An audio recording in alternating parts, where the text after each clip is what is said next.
Hi there, welcome to my channel where I take you on tours of tiny and unique homes and showcase stories of people living alternatively.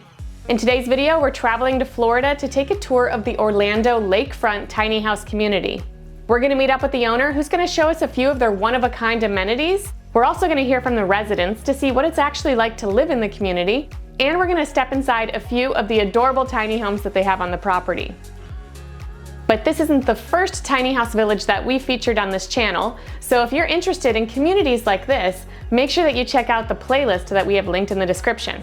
And while you're at it, make sure that you subscribe and hit that notification bell so that you know every single time we publish a new video. Will you join me? Will you roll? Make this house our tiny home.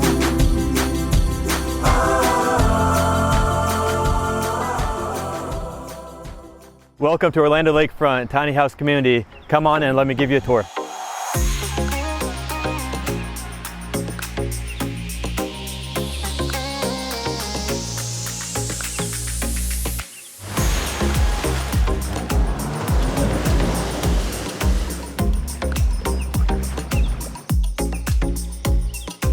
I'm the first tiny house community in Orlando for sure.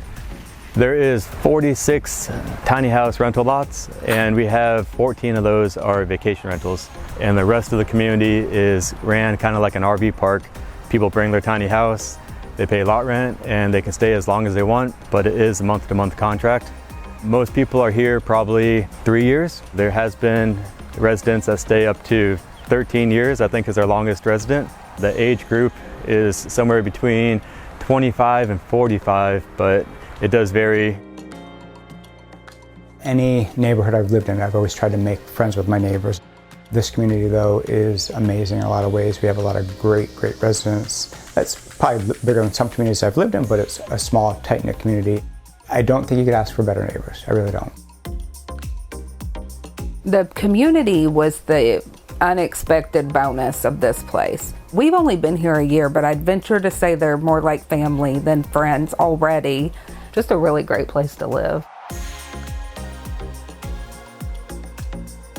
We have a clubhouse, a laundromat. We have an outdoor fire pit with a bunch of seating. We have kayaks, we have paddle boards, we have a fishing dock. The community loves to get together and throw Halloween parties and Christmas parties. I love that about the neighborhood. There's a lot to do here. My job before, I was a stonemason, so I was picking things up and putting it down for 20 years and just kind of hated my job. I really wanted something that was a passive income that wasn't so loud and dusty and tedious. I knew that it wasn't like that. Life's not like that. You know, it could be much better. It can be doing something I enjoy.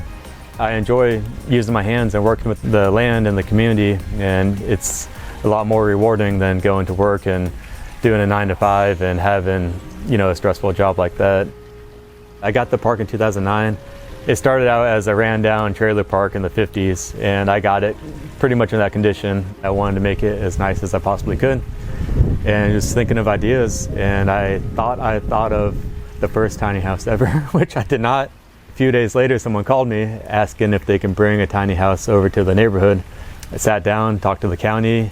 I said, this is amazing. This is exactly what I want. 1 turned into 2, 2 turned into 4, and then now there's 46 tiny houses here. It's really a tight-knit community now. I also live here on property. I got a park I love. I get to wake up here on the lake every day. I got friends in the neighborhood. Worked hard for it, but it's paying off now.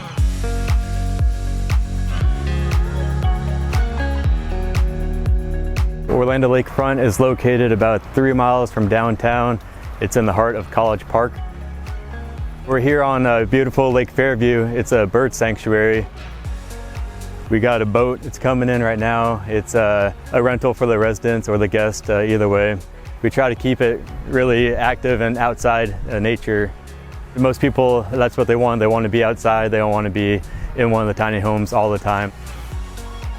The people that come here to rent, usually long-term, their own power bill is their only responsibility. We take care of the trash, internet, the landscaping, the water. Lot rent goes between $550 closer to the road and $750 on the lake.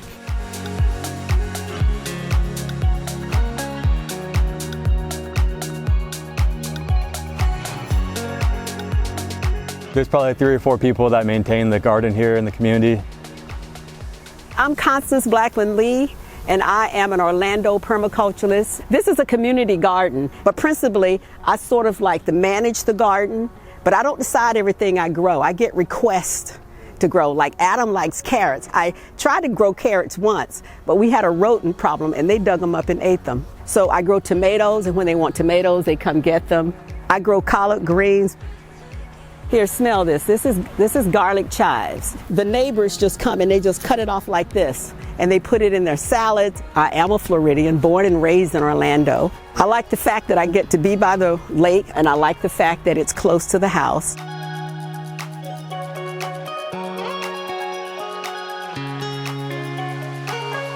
This is the vacation rental portion of the neighborhood.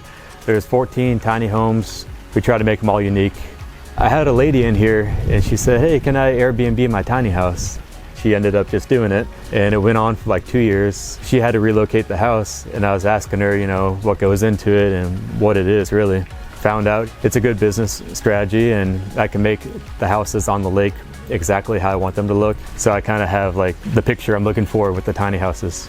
Vacation rentals make more money than the long-term rentals, but I put in a lot more work. I'd say 80% of the people just want to see a tiny house and experience it. Sometimes 5 or 6, 20-year-old people rent it out, and they go in there and you hear them scream. They're so excited, and it's a good feeling.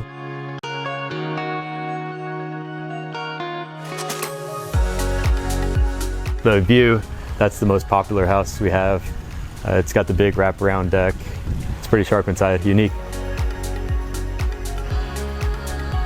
Most houses have 2 floors.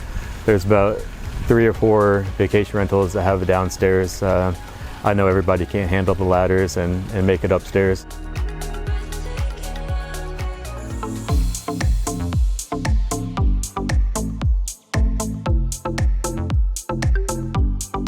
So I moved into this community. I thought I was coming for a month just to get things on track and moving out. That was like 7 years ago. So I love it here. I love waking up here. I love the neighbors. After all that hard work, it's paying off. We have a waiting list probably for the past 6 years. It takes between 6 months and maybe a year and a half to get into the community. Every once in a while, a house comes for sale, and if you buy the house on that lot, you skip the waiting list, which is a huge perk if you're trying to get in here right away. Everybody is great tenants. I really can't complain much. It's a nice feeling when everybody comes together and then become friends. That's kind of what I wanted in the first place. I am content. I could drop a hat, go travel, just do whatever I want for several weeks, come back and knock out as many problems as I can. That's kind of the lifestyle I wanted since I was a little kid. Thanks for watching this week's video. I hope you guys enjoyed it. If you'd like to see other tiny house community tours, make sure you check out the playlist that we have linked in the description, and I will see you soon with another unique home tour.